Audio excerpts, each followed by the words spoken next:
mind too be firmly established in my speech. O self-effulgent Lord, be revealed and shine forth in my consciousness and life. May the truths of the scriptures come to me. May not what I learn from them ever forsake me. Let me live my life day and night according to their teachings. I shall speak what is appropriate. I shall speak the truth. May that protect me. May that protect the teacher. Om, peace, peace, peace.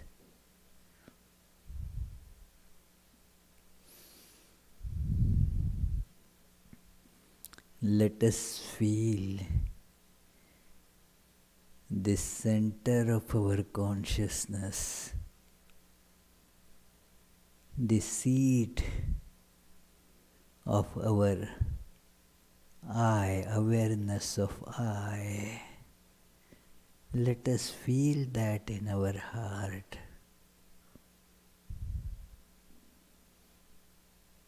And let us feel a crimson flower of great beauty and splendor is there.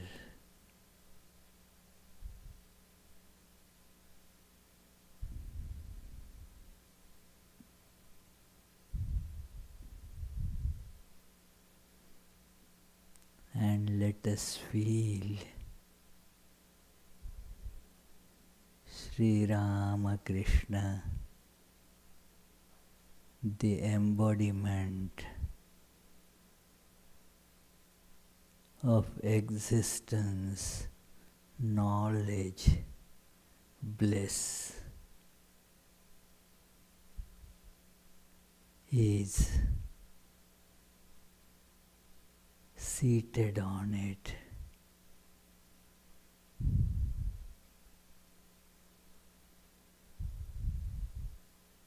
Let me feel my whole being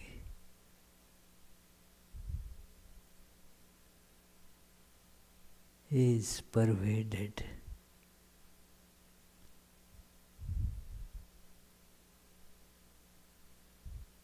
by the radiance emanating from Sri Ramakrishna, Chetanananda.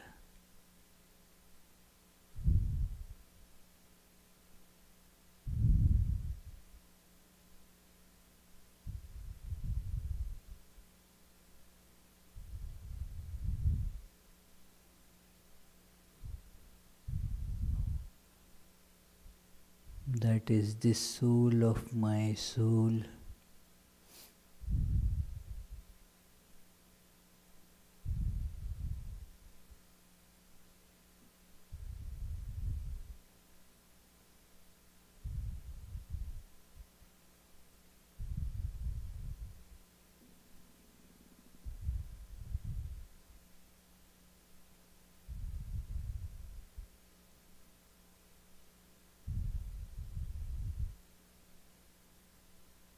That is the goal.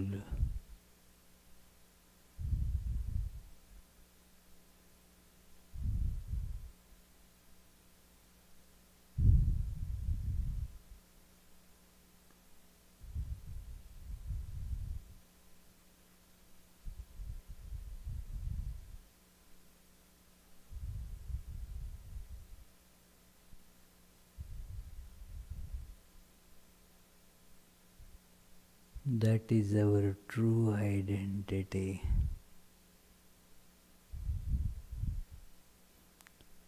Let us feel that.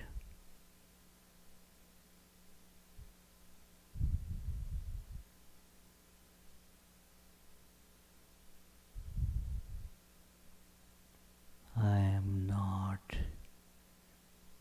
this changing body. I am not born.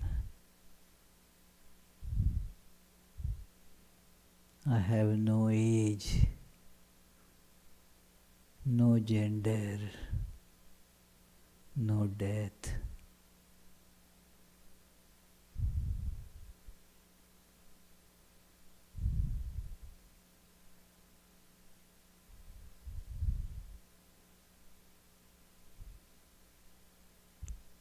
I am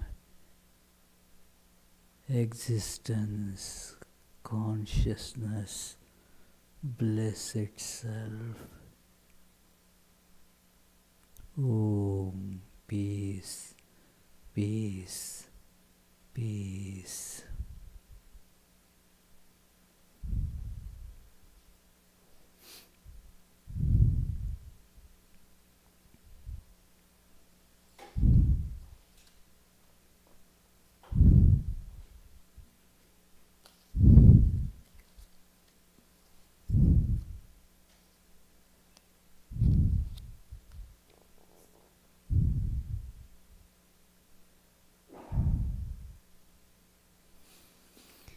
So, dear friends, let us begin today's discussion with our usual chant.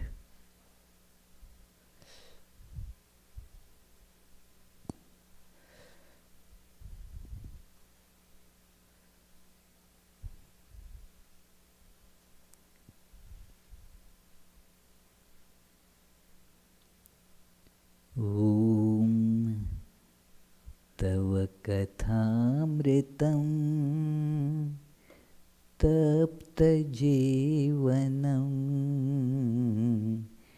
Kavibhiriditam Kalmashvapaham Shravanamangalam Shrimadattatam Bhuvi Grinanti Te Bhurida Janaha.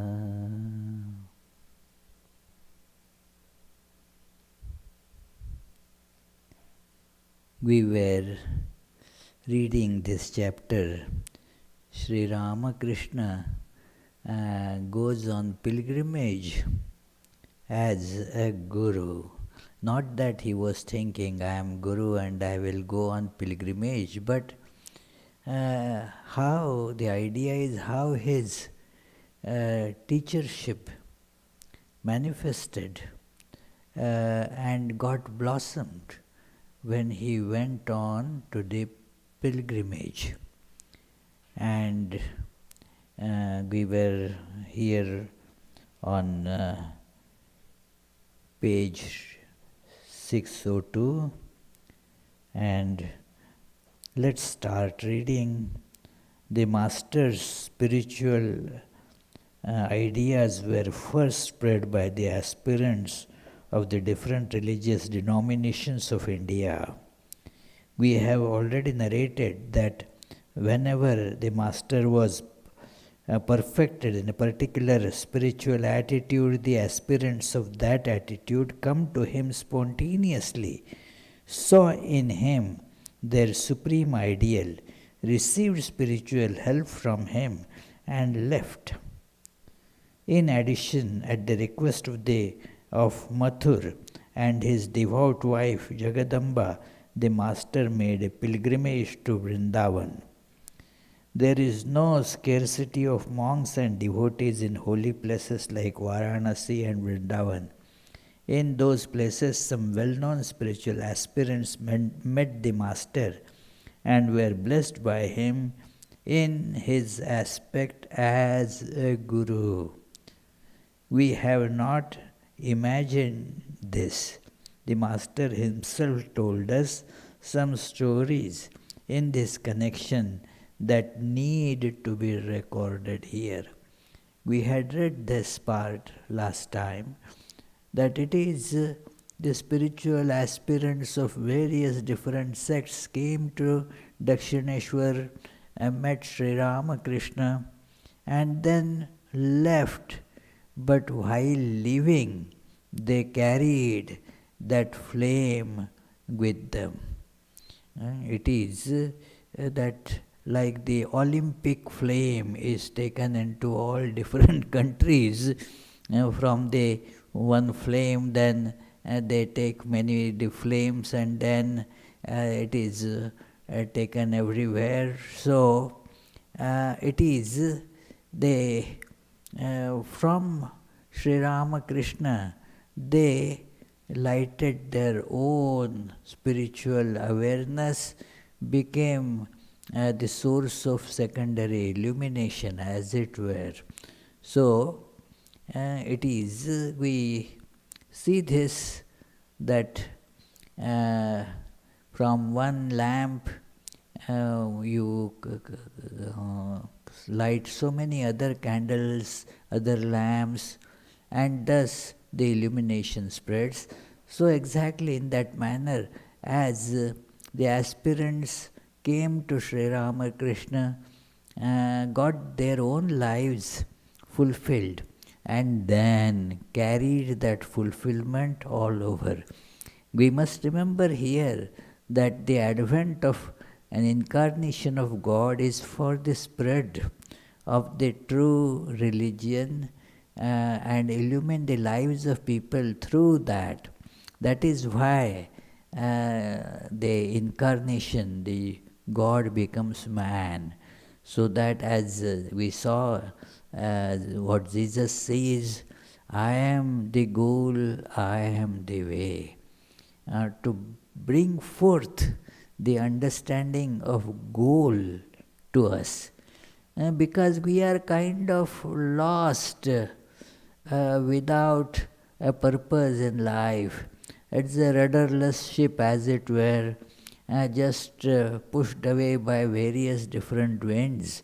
So this has to change. It has to become a well-directed and goal-oriented life. So therefore, why are we living? That is the question that gets a solution, an answer in the life of this incarnation of God. Without that, religion becomes just the empty, just paraphernalia, as it were, without any substance to them. Because the substance of religion is that one has to fulfill the life, see the God, which is the only way one can have the fulfillment. Otherwise, we may do a million other things. It will not work. One has to do the right thing. It is, suppose an instrument, a complicated one at that, is not working. Now, without knowing exactly what is the problem, we may keep on turning this knob, that knob, taking out this screw and that screw. It goes forever. We don't know the problem. That it is similarly, we don't know what is causing the problem in our own life till the incarnation of God shows it to us as a luminous example. All religions in the world, you can see, originated with the life, teachings, example, presence of this incarnation of God. So, here we see that Sri Ramakrishna, the incarnation for our age, is demonstrating it. that here you can find the goal of life, that is one aspect, and the way, how to get there. You have to walk on the way. Guru or avatar shows you the way. It is like that joke goes. A man was, wanted to go somewhere, and then these were the days long before GPS. So there were some crossroad there, and so he found a house there and knocked on the door. A man came out and he asked the man that does this road lead to New York? Does this road go to New York, or that road goes to New York? Which road goes to New York? And then the man said with a twinkle in the eye, see, I have been living here since generations. Our family is here, and I have never seen this road go anywhere. It is here. This road doesn't go to New York. It is right here. But if you go on this road, you may reach New York. The road doesn't go anywhere. But going on the, walking on the road, traveling on the road, you will go. Is it? That is exactly the case with we aspirants, that the teacher, the avatar, shows the goal and the way. But we have to walk on that. We walk on following his footsteps, and thus wherever that reaches, I also reach. So this is how many spiritual aspirants who came to Dakshineshwar to be with Sri Ramakrishna got their lives illumined, and then spread that illuminating teachings to others as well. Now comes this part, that pilgrimage. So it is, he says that so many holy people were living in Vrindavan and Varanasi and many other places where Sri Ramakrishna went with Mathur Babu and his wife Jagdamba Dasi.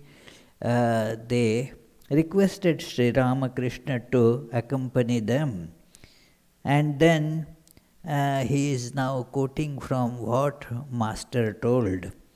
The Master told us, a game piece travels through all the squares before it reaches home.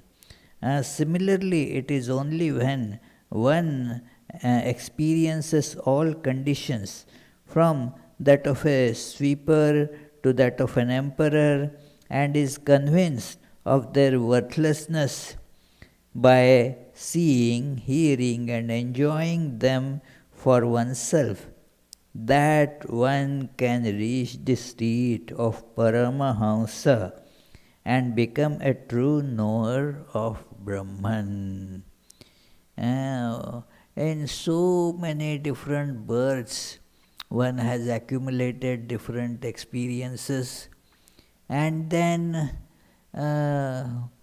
learns from them that this is not right, that is not right, this is not the way, this can take me up to this but not there.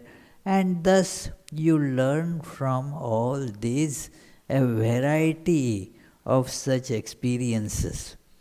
It is, as you know, that story goes about Edison, that he did several these experiments to make an electric bulb. And it is said that his 100 times he failed. And Then a friend told him that, so all that 100 times that you worked on it, you spent thousands and thousands of hours in making those. So all that went waste? He said, no, by doing those 100 things, and I learned that these 100 are not the right ways to make the bulb. You got the education. So one keeps on getting more and more education through these. So it is said that this is how an aspirant can reach ultimate reality. Regarding what is needed to become a world teacher, the Master said, to kill others, to conquer enemies, one needs a sword and a shield, but to kill oneself, a nail parer suffices. A nail paring, that needle or some such small blade will be enough to commit suicide. But then when you want to win a war by fighting against scores of well-skilled enemies, you need to be having a lot of different weapons.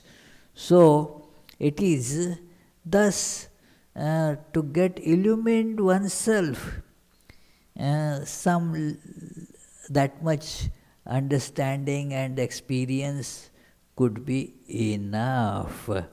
And that also is a great deal. Let us remember that. Not that, so that is just like that. No. That also requires lot of spiritual practice. But to become a world teacher, you require much more than that. To become a teacher, a transmitter, you need much more. There is an example that there is that fly, that which emits light, the light emitting fly. What is it called? Firefly. Some say, no, that's not firefly. Firefly is that which gets attracted to fire. Glowworm, yes. Yeah, glow insect or glowworm, it glows. Yeah. So it glows. But that glow is so tiny that you will not be able to read the book in that glow. What it does is it can light itself. That's about it. It does not spread illumination all around. Like the parking lights of your cars, they are good that to point out that this is a car here. But that is not enough for the others to see you. So that is the big difference. It is the teacher has to have that big floodlight like knowledge, where in that light others also will be able to say. For a person to get illumined only a little, that light is enough. But it cannot remove the darkness of others. This is a big difference. Sometimes, in fact, multiple times this question has been asked, what is the difference between an individual who got illumined through knowledge? There is no ignorance there anymore. In that person and in an incarnation of God, what is the difference? The difference, because both have now transcended the ego and both do not have the regular, our ignorant person's understanding of I and world. The lives of both are illumined. Where lies the difference? The difference is in power. How much power that person has to spread this illumination. Just a zero candle power bulb may just have very little light. You can just see that. It will not be able to show you anything else in that light. But when the sun shines, wow! You don't need that lamp to see the sun. That like that story that it is a man was told, okay, just go out, see whether the sun has risen or not. He started lighting a candle. Hey, what happened? Why you want? Unless I have a candle, how can I see whether the sun is up or not? So, this is the incarnation is like this, dazzling sun. In that light, everything gets illumined. And a soul who is liberated is illumined, but doesn't have that capability of spreading the illumination, at least to that extent. So, this the difference is told here. If one wants to be a true teacher, one has to gain knowledge by undergoing all kinds of experiences, thus becoming more powerful than ordinary people. The Master told us repeatedly, avatars, perfected souls, and ordinary souls differ only in the amount of Shakti or power that they possess. Look, in the practical world of politics, geniuses like Otto von Bismarck and William Ewart Gladstone, these were very common names when this book was being written, Bismarck and Gladstone. So, that it is. Bismarck was the one who made that German Empire, Prussian Empire. So his name was very, very powerful in the current, at that time, the European political arena of that time, late 1800s, early 1900s. So Gladstone was the British premier. So both have a lot of anecdotes about them. For example, Bismarck had the understanding of France, that how France is the center of all European culture. He said that if France catches cold, whole Europe starts sneezing. So it is they now they are very powerful people. So others have little power they have got. They are, say, a council member of a small town. So they have power, but limited. They don't have the power of these great political figures. So,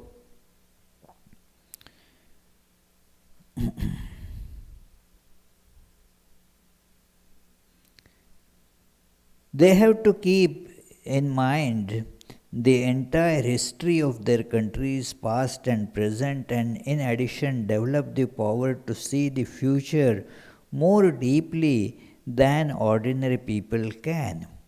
As a result, such men can understand how, after 50 years or more, the present state of affairs will take shape and harm the people of their countries. To prevent negative negative consequences, from the very beginning they set in motion counter forces to prevent present events from taking terrible forms and causing harmful effects far into the future.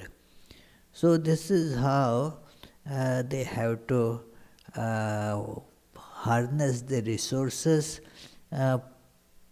thinking of lot of things that ordinary people do not need to bother, they cannot also bother about. But these great figures who lead nations and give also a direction to the world thought, they have to get all that knowledge with them. Avatars and true teachers must know the following. How did the rishis of previous ages introduce various spiritual movements? And how have these movements taken shape after all this time? How much good have these movements done in the past, and what good are they now doing for people? And how that they have been destroyed, how much harm have they caused so far, and what harm will they bring in the future? So all these things a world teacher has to fathom, know. It is not that they have explicitly this way of understanding. This is Swami Saradananda has separately told us these three things. But it is all actually together in the understanding of these great teachers, that there have been previous teachers who spread the knowledge. By what means did they do it? And then, yes, what good it did. And remember, everything that is done good, there is associated with it something that is detrimental too. So, just as the good effects of their teachings have come, some bad effects, some that were not aimed at, they also came up. So, what good it did to society, what harm it did to society, what problems it is causing, and so forth, and then how that can be rectified. All these things, the world teachers, they are aware of. Not in so many words. This is just for our understanding that it has been presented in these three bullets, as it were. So, how now that they have been, their teachings, how they have been distorted, how much harm have they caused so far, what harm will they bring in the future? How did they become corrupted? Means these paths, how various paths got corrupted. How will the current religious movements in their countries degenerate over a number of centuries, and what forms will they eventually take, and how much will they harm people? Once they have in-depth answers to these questions, avatars and world teachers need to found new movements. If they do not have a clear understanding of these issues, how will they comprehend the present condition of their people? If one cannot properly diagnose the disease, how can one prescribe the medicine? And that is exactly the case, that we have to diagnose that our Abhijit's car has some problem. It works very nicely sometimes, and when it works like nicely, it runs, it is very good. But then he says, well, let it not work so that I can find out the problem.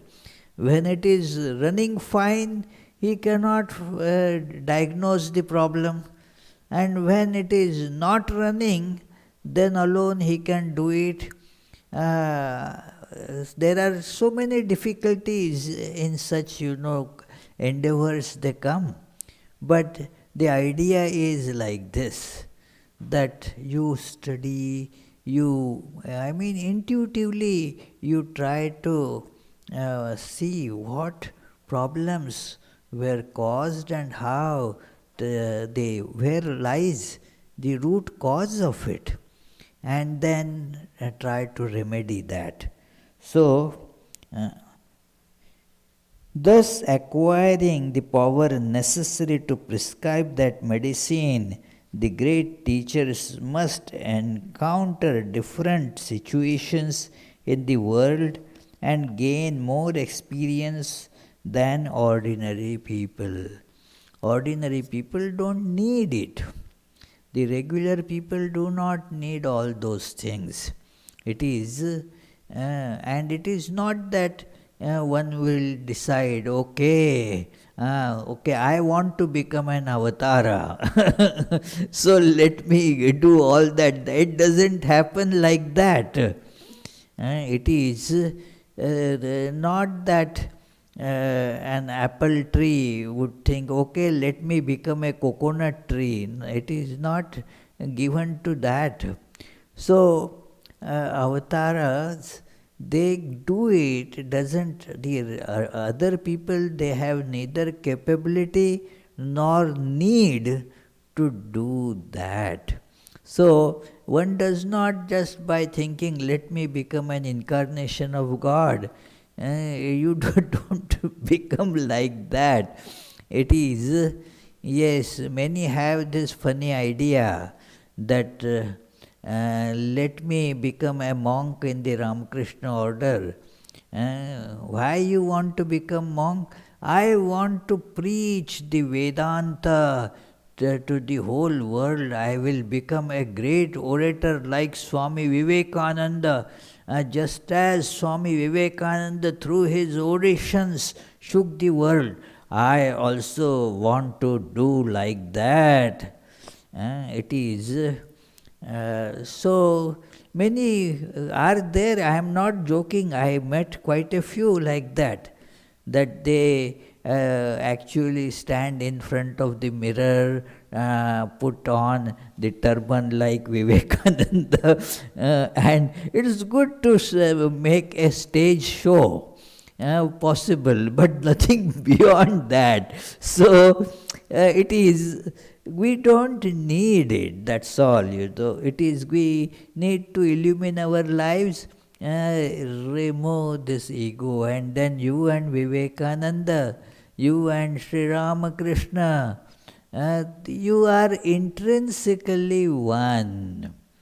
Like a drop of water and the ocean. Both are intrinsically identical, isn't it, Naomi? Yeah, both are water bodies. It is, and that's enough. So we are one. But that doesn't mean that it is the water in the ocean big and this water in the drop is small. That's it. So,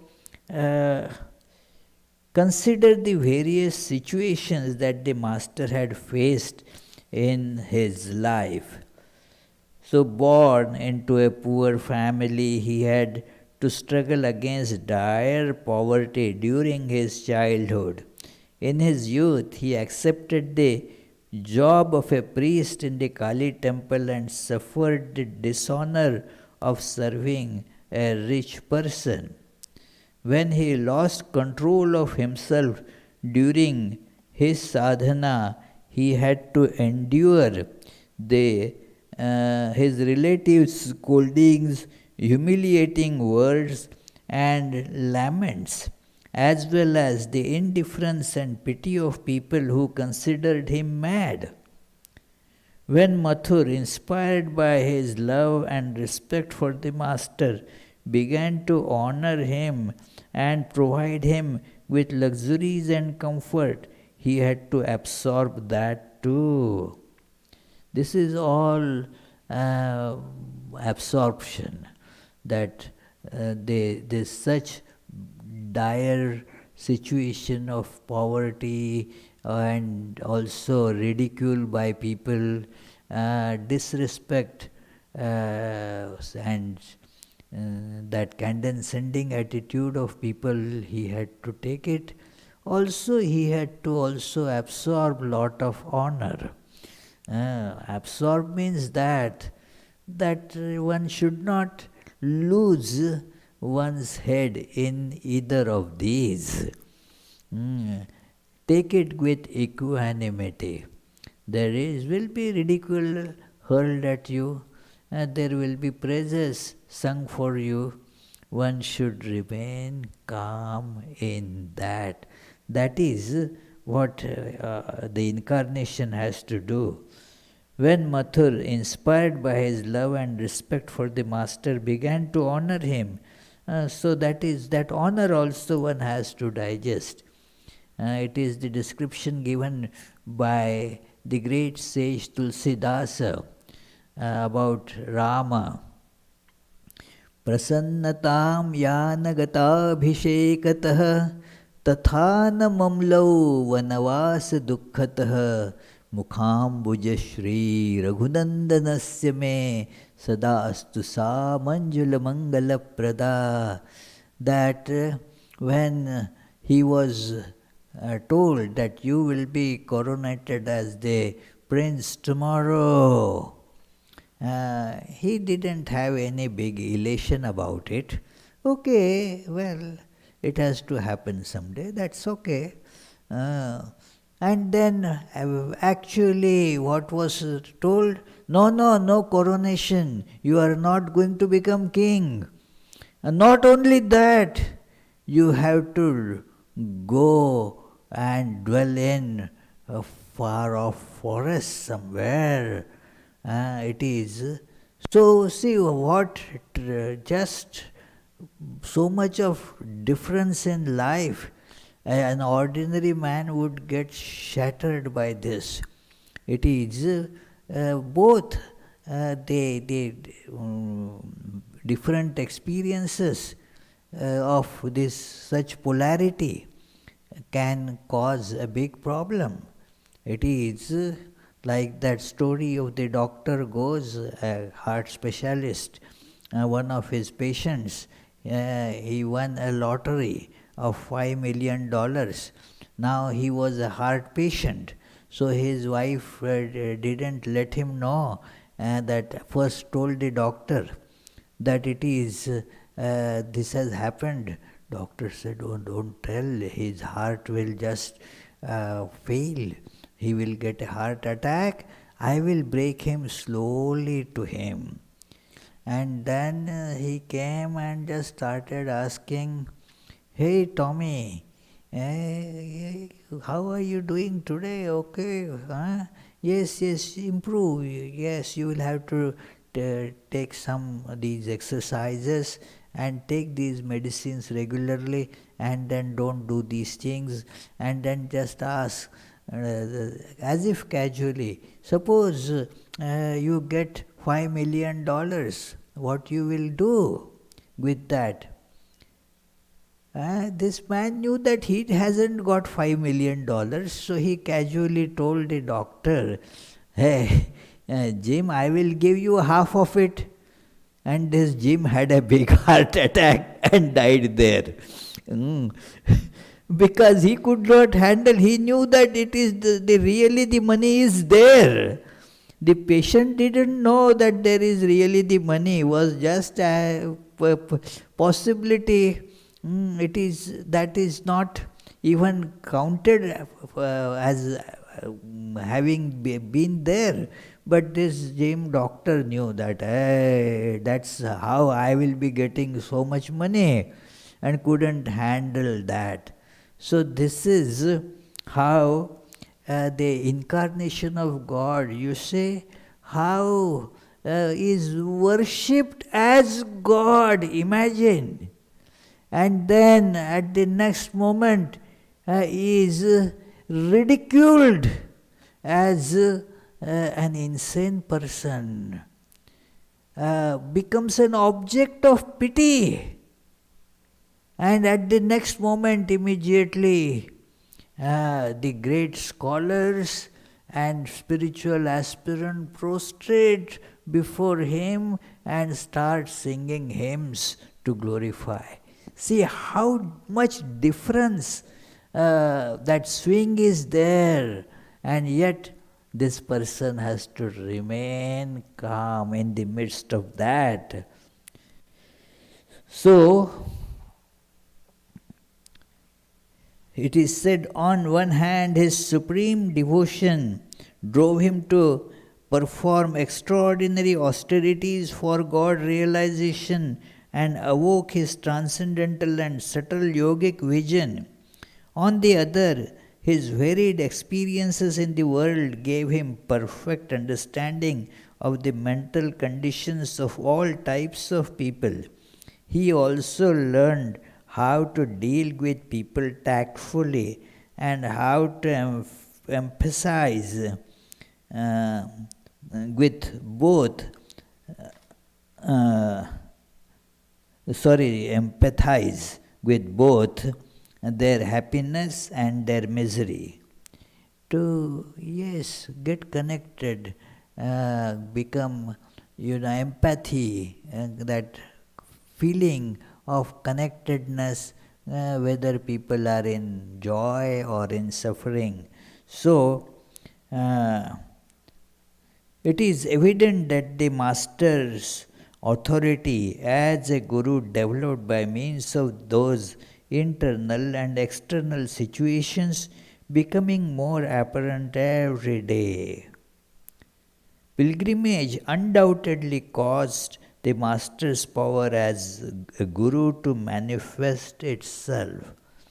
Yeah, this statement should be, looked carefully, because even before the pilgrimage was undertaken, his power of guru was there, but it kind of in a big way came to this help of the world only after undertaking these pilgrimages, because these pilgrimages taught him a lot as to the condition of religious practices, how people in different places, their level of delusion and wrong understanding about religion is, and the remedy, all these things, by moving into these places, he got to know.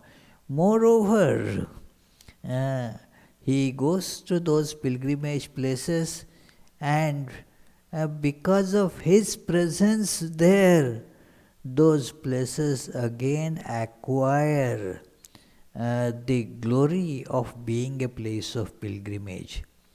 It is like Narada's aphorisms on bhakti declare, Tirthi kurvanti tirthani. That tirthani means these places of pilgrimage actually become so because of the dwelling of a great soul there.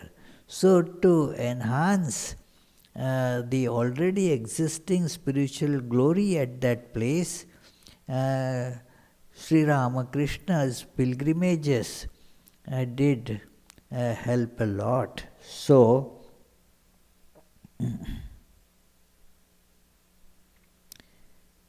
piercing the veil of Maya, the master's eye of wisdom was capable of seeing and experiencing the manifestation of the indivisible Satchidananda, one without a second. However, when he came in contact with the worldly people, the same eye of wisdom made him adept in learning people's inner feelings from casual conversations and understanding the conditions of society and the country as a whole by observing a few events. It is the Sri Ramakrishna's tremendous power of observation, uncomparable, friends. And that is why he could learn these things very, very fast. Just see once, and then everything would become just crystal clear for him. Somebody speaks a few sentences, would not want to reveal the real intentions or the real these true desires. But Sri Ramakrishna could see from those words, that face, everything that is going on in the mind of that person. And the words for such a person become a mirror of the inside. They see, because for example, as I am talking to you, my awareness inside, that is getting transferred into these words, gets transmitted into the words, and those words are reaching you. So, there are two aspects in this. Certain things that I want to tell, certain things I don't want to tell, certain things I am not even aware of. All this mixture is getting into these words, some knowingly, some unknowingly. It is a strange thing, like in the lead pipes. They had been replaced, and why? Because the lead is harmful, and the pipes are meant to deliver the water, but every time a little lead gets dissolved in it, and even if you don't want, you get it. It is, if there are some infections go in the water, and even though you want water along with it, that also comes, and the diseases spread, like the cholera and such diseases spread through this water. So the water is there, but in water so many other things are mixed too. So when I am speaking, my awareness is poured in the words. There is an intentional that putting in the words, but there are so many unintentional things which are present, they also would get there. It is very important, therefore, in spiritual realm of that teaching, even in ordinary cases, that if somebody is teaching, even say a topic like mathematics or history or whatever, when that person is teaching to the students, intentionally, yes, only that subject's knowledge is being given, and that alone is absorbed. But unintentionally, the character of that person gets put in those words, and that also affects the students, the listeners, unintentionally. That is why it is so important that in a teacher's profession, even in the worldly teachings, the character of the person should be good. Otherwise, what happens is unintentionally that also gets transmitted. It is not only all the good teachings or the teachings of the subject are being given. Yes, that explicitly only that is being transmitted. But along with that is the character that gets transmitted. That is why look at the power of Swami Vivekananda's those simple words. Sisters and brothers of America, What a great impact those 4 words made. And now so many people say sisters and brothers, and what impact? Nothing, no impact happens. It is no such impact happens. Why? Because who is behind those words, that matters. It is Vivekananda saying sisters and brothers of America. Well, that whole Vivekananda awareness went through those words as it were. People were not conscious of it. But whether conscious or unconscious, the impact is there. I am drinking water, I am conscious of drinking water. I am not conscious of the cholera germs that are going in through that, or something different is going through that. So therefore, what I mean is this, that the awareness of the people would get to Sri Ramakrishna in totality through their words. Not only what they are going to tell, but what they are not telling also becomes known to Sri Ramakrishna just by associating with them, by his looks, by listening to their words, and so forth. The body language, all that. It is, and what a great observation he had.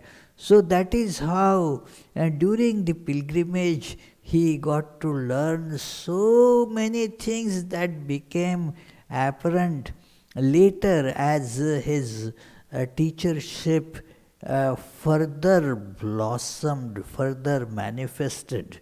So we shall keep this discussion going. On next Tuesday again we will have this class. We shall think of these ideas for a minute, and then in case if you have questions, please jot it down or speak out, and we will take them up.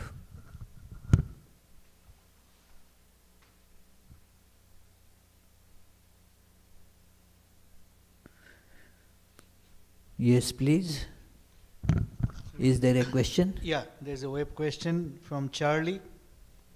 How did you develop such great faith in Sri Ramakrishna? Who developed? Whom? He is asking me. I think so, yeah. Oh, well, it is not great, my dear. It has to develop further. But by practice, by meditation, by reading about him, and by understanding, having faith, that I saw so many people getting their lives illumined by association with Sri Ramakrishna, and by my own experience that I developed this faith. How do you develop a faith in a certain medicine that you take? You took the vaccine shot. How did you develop this faith that, okay, I should get the vaccine? Because so many people who have knowledge told it, and also you previously had some vaccines which helped you. So, thus, all put together, all these things made you have faith in the vaccine. Now, similarly, so many people have been blessed by association with Sri Ramakrishna. When I read his life and try to implement those great teachings, then I also feel my life is becoming better. And thus I get faith that yes, it is working. it is going to be helpful. So that is the way one develops the faith. I had spoken about it earlier, that how the Upanishads describe it. It's the great way that both these things are necessary. In Kathopanishad, it says, there are two verses which follow each other. First says that you have no way to verify by your sense organs. And therefore you have to accept it on the basis of the words of people who you again accept to be authentic people. It is, that is why when you go to a center that is described that is where you will get vaccinated, you have the faith that that person who is pricking the needle is pricking, actually putting in the vaccine and not poison. So you have that faith.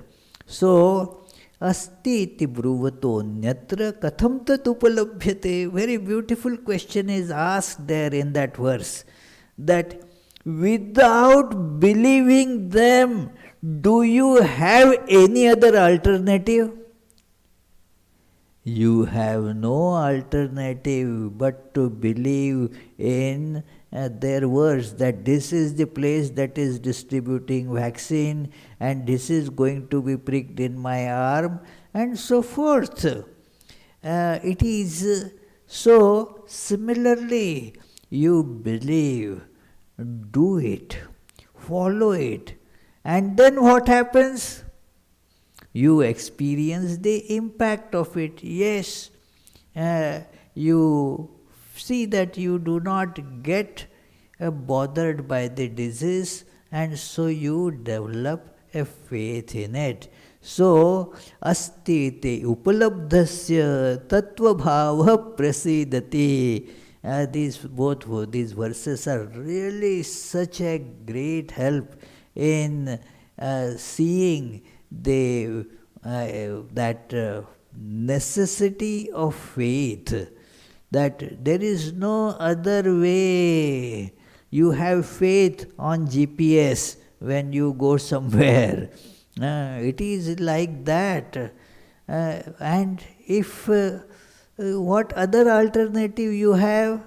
Just don't do anything. That also is something that you don't know.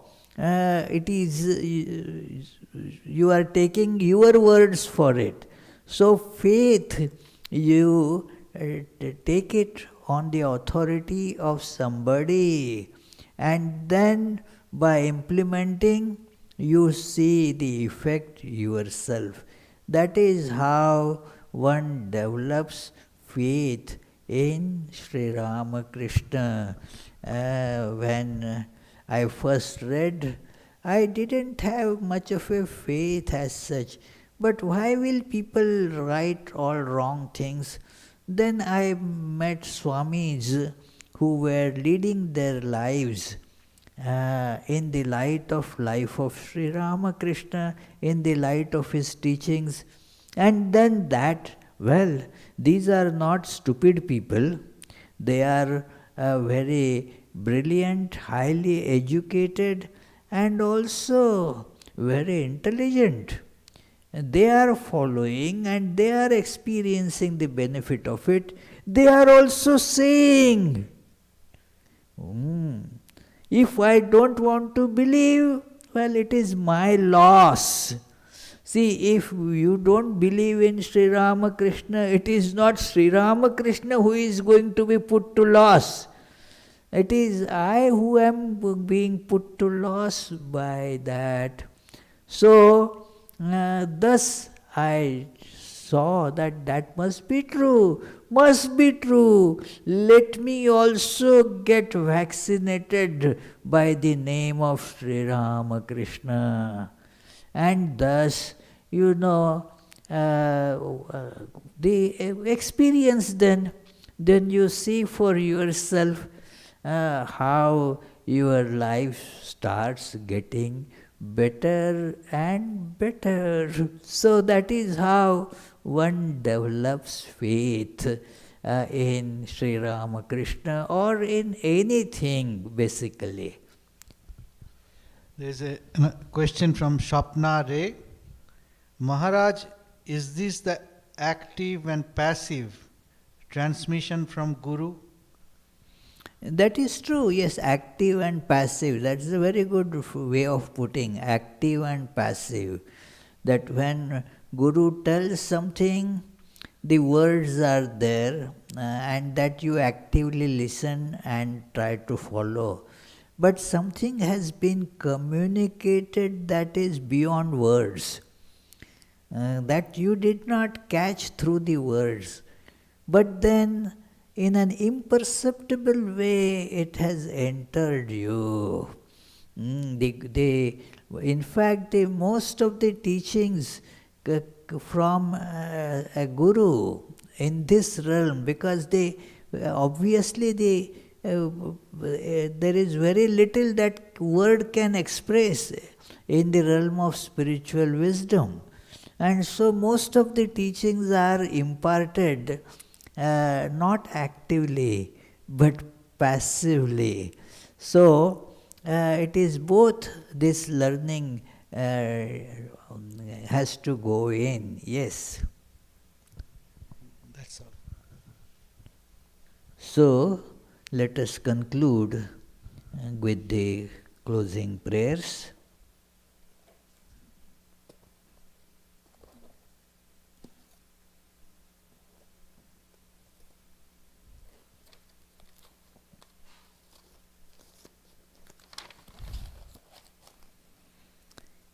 May the Divine, who is Father in heaven of the Christians, Holy One of the Jewish faith, Allah of the Muslims, Buddha of the Buddhists, Tao of the Taoists, Great Spirit of the Native Americans, Ahur Mazda of the Zoroastrians, and Brahman of the Hindus, lead us from the unreal to the real, from darkness to light, from death to immortality.